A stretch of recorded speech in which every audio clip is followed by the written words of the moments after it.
way the world once was.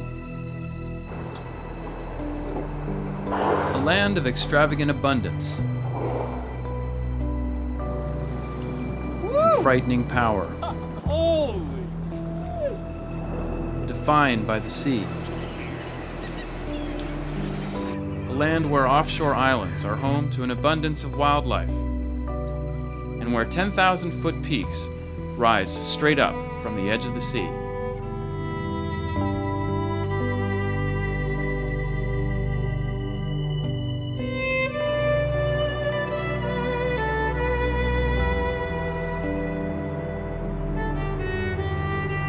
We're part of what really isn't North America.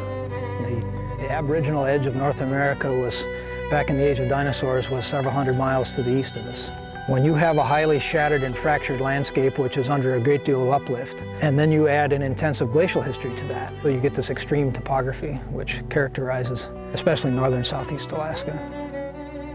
Southeast Alaska is raw and wild and vast. Yet, the best way to experience it is intimately. To walk its trails, to climb its peaks, to fish and paddle its waters.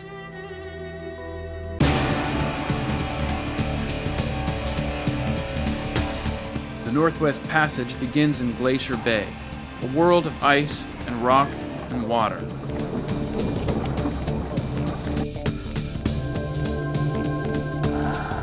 The world just overwhelms you here. You can't run away from it.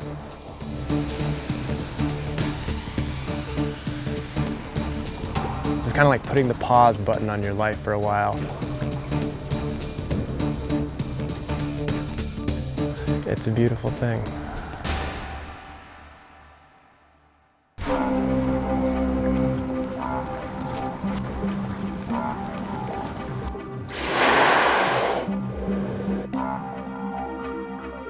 I'm in a 17-foot kayak and a 35-ton humpback whale surfaces nearby. What do I do? Well, I guess there are two levels that you could look at it. One would be what's safe for the whale, and the other is what's safe for the kayaker. Holy It's all right, it's all right. When a 40-foot humpback rips apart the ocean right beside your boat, you instantly understand where you belong in the natural order up here. And when you first see the footprint of a 1,000-pound bear, you know you've found a place where humans are no longer supreme, and you begin to suspect what it must feel like to be prey.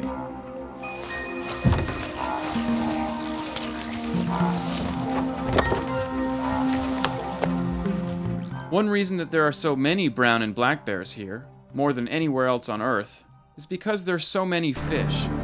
Salmon spawn by the millions, and when it's time to head upstream, their bodies clog the water like rush hour traffic. For the bears, it's a gourmet buffet. All you can eat, no waiting in line.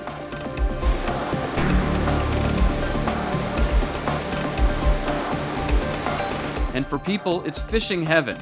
Perhaps the best place in the world to cast a fly or wet a line. Good fighting fish right here. Here we go. Let's go. There, he's in the net. The fish are here because this is the largest remaining temperate rainforest in the world. A haven for hundreds of spawning streams. Much of it undisturbed by human development. The forest provides clean water and the fallen trees provide rearing habitat for those salmon.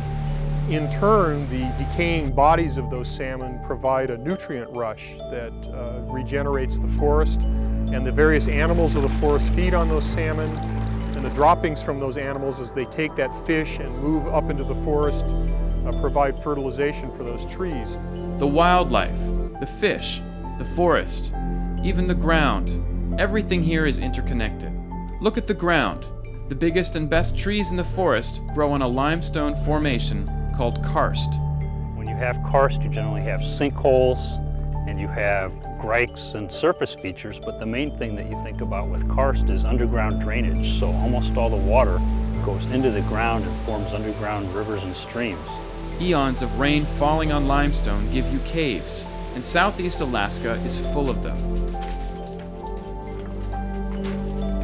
Inside the caves, there is evidence of human habitation going back thousands of years. We've been finding many ancient bones, human remains up to 9,200 years old.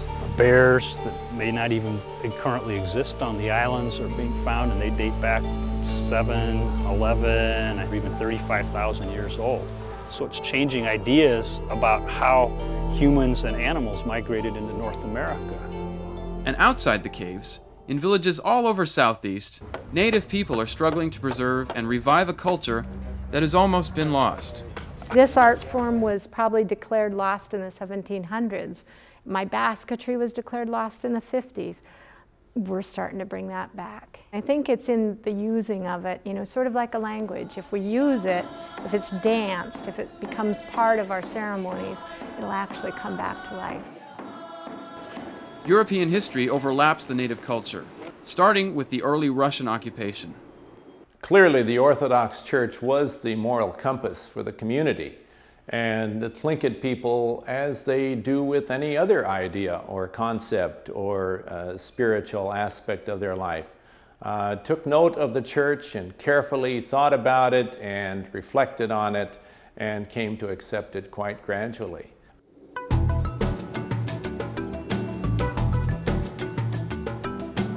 Today, Southeast Alaska is struggling to preserve its ancient culture, its rich history, and the amazing abundance of wildlife that sustains everything. Even the fishing industry struggles to manage a balance between resources and commerce. The days of open access and unlimited fisheries is long gone now. I mean, basically, the fisheries are fenced in. The climate is not as appealing, I think, for young fishermen to enter the fisheries, but they're still doing it. I think the way they do it is by getting into as many fisheries as possible, working really hard, being real diverse, and just, doing as much as they can. And yet, there is still opportunity in Alaska. Opportunity for those who live here, and for those who come here to fish its waters, hunt its lands, or just to see this remarkable place.